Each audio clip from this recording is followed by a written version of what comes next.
ভালো তো সবাই থাকতে চায়। কিন্তু ভাগ্যটা সবাইকে সেই সুযোগ দেয় না। কষ্ট শুধু মানুষকে কাঁদায় না, কিছু শিক্ষাও দিয়ে যায়। সময়ের আপনজন যখন একসাথে আঘাত দেয়, তখন মানুষ বাইর থেকে নয়, ভেতর থেকেই পাথর হয়ে যায়। হ্যালো এভরিওয়ান, আসসালামু আলাইকুম। আমি পপি, বাংলাদেশি ব্লগার। পপি চ্যানেলের পক্ষ থেকে আপনাদেরকে আরো একবার স্বাগত জানাই। কাছে এবং দূরে, দেশ ও দেশের বাহিরে যে যেখান থেকে আমার এই ভিডিওটি দেখতেছেন, আশা করছি আল্লাহর অশেষ রহমতে সবাই ভালো আছেন। আলহামদুলিল্লাহ, আমরাও ভালো আছি। আজকে আমার মন খুবই খারাপ। কেন যেন মনটা হঠাৎ করে খারাপ হয়ে গেছে, কিছুই ভালো লাগতেছে না। হঠাৎ করে মেয়ে বলে উঠলো যে আমরা ঘুরতে যাব, আমাদেরকে ঘুরতে নিয়ে যাও।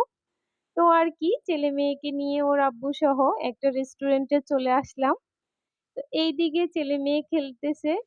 এই রেস্টুরেন্টটাতে বাচ্চাদের জন্য খুবই কিউট কিউট খেলনা রেখেছেন। তো আমার মেয়ে দেখুন কি সুন্দরভাবে খেলা করতেছে। আর এইদিকে ওর আব্বু বলতেছে এসো খাবার অর্ডার করি। আর আমি তো হচ্ছে ছেলে মেয়েদের খেলাই দেখতেছি আর ওদের দিকে তাকিয়ে আছি অবাক দৃষ্টিতে। হয়তো কেউ কেউ বলবেন কেন অবাক দৃষ্টিতে তাকিয়ে আছি। ছেলে মেয়েগুলো আমার এত কাছে থাকার পরও আমি যেন তাদেরকে খুবই মিস করতেছি।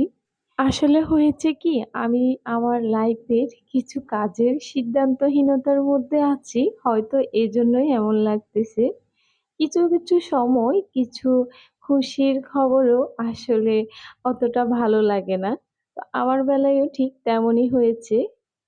আমার একটি জবের অফার আসছে, কিন্তু আসার পর থেকে আমার মন খারাপ। আর একসময় মনে হতো যে আমি কিছু করি আর অনেক খুশি হতাম। এখন আমি দোটানার মধ্যে পড়ে গেছি, নিজের ক্যারিয়ারের চিন্তা করব না বাচ্চাদের। কোনটাই করব খুঁজেই পাচ্ছি না, কাউকে ভরসাও পাচ্ছি না এই বাচ্চাগুলো রাখার জন্য। কেন যেন মনে হচ্ছে আমার চোখের আড়াল করে আমি থাকতেই পারবো না। চাকরি আমি অনেক বছরই করছি। আমার কিন্তু চাকরি করার অতটা বেশি এখন আর শখ নাই। তো এখন চাকরি করার উদ্দেশ্য হচ্ছে অর্থ উপার্জন করা। আমি চাচ্ছি যে আমার একটু পরিচয় হোক, আমি যেন নিজের পরিচয়ে বাঁচতে পারি। সেই রকমই আমি চাচ্ছি। তো জানি না কতটুকু পারবো, কি করব। আপনাদের সাথে অনেক কথাই বলে ফেলছি নিজের ব্যক্তিগত জীবনের। তো আশা করছি কিছু মনে করবেন না, ক্ষমা সুন্দর দৃষ্টিতে দেখবেন। এইদিকে কিন্তু হয়তো আমি নতুন চাকরিতে জয়েন করব, এটা ভেবে কিন্তু কিছু ড্রেস কিনেছি। তো আসলে কি আমার খুবই মন খারাপ ছিল, এজন্য আপনাদের সাথে শেয়ার করা হয় নাই। আমি কিসের চাকরি করতেছি এবং কি চাকরিতে জয়েন করছি কিনা, কোথায় চাকরি করতেছি, কি চাকরি করতেছি, সবকিছুর ডিটেলস আমি পরের ভিডিওতে আপনাদের সাথে শেয়ার করব। তো পরের ভিডিও দেখার জন্য চাইলে কিন্তু আমার চ্যানেলটি সাবস্ক্রাইব করে আমার পাশেই থাকতে পারেন। আর ও হ্যাঁ, আরেকটি কথা, আমার যদি এই ভিডিওটি আপনাদের কাছে ভালো লাগে তো প্লিজ ভিডিওতে একটি লাইক দিবেন। আর যদি আপনারা আপনাদের সন্তানকেও আমার মতোই সেম ভালোবাসেন, তাহলে তো আমি অটোই লাইক পেয়ে যাচ্ছি। তাহলে তো আর কোনো কথাই নাই। তো আপনাদের কাছে এই কথাগুলো শেয়ার করে কিন্তু আমার খুবই ভালো লাগতেছে, কারণ আপনারা আমার ফ্যামিলির আরেকটা অংশ। একটি বাচ্চা জন্ম দেওয়ার পরে যে একজন মায়ের উপর কত বড় দায়িত্ব আসে, তা কিন্তু একজন মাই ভালো জানে।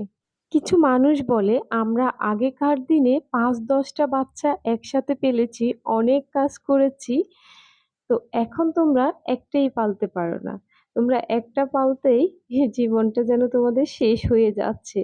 কত কথা শোনায়, সেসব কথা শুনলেই আসলে খুবই কষ্ট লাগে। আর এখানে দেখুন এই কিউট ছোট্ট বাচ্চাটিকে যে বাসায় নেওয়ার জন্য খুবই টানা-হেঁচড়া করতেছে, কিন্তু এই যাবেই না, এখানে খেলা করবে। অনেকক্ষণ থেকে একে ওই যে বাসায় নেওয়ার জন্য খুবই চেষ্টা করতেছে, সে যাবেই না। এখন তার মা হচ্ছে বাইরে দাঁড়িয়ে দাঁড়িয়ে শুধু ডাকতেছে সে এখানে খেলা করবে। তো দেখুন এখনকার বাচ্চাগুলো কি আর আগের বাচ্চাদের মতো আছে? তারা হচ্ছে অনেক দুষ্টু। তাদেরকে যে সামলানোটাই কত কষ্টের সেটা কি আর আগেরকার মানুষদেরকে বোঝানো যাবে? তো আজকের মতো এই পর্যন্তই। সবাই ভালো থাকবেন, সুস্থ থাকবেন, নিরাপদে থাকবেন। আল্লাহ হাফেজ। আসসালামু আলাইকুম।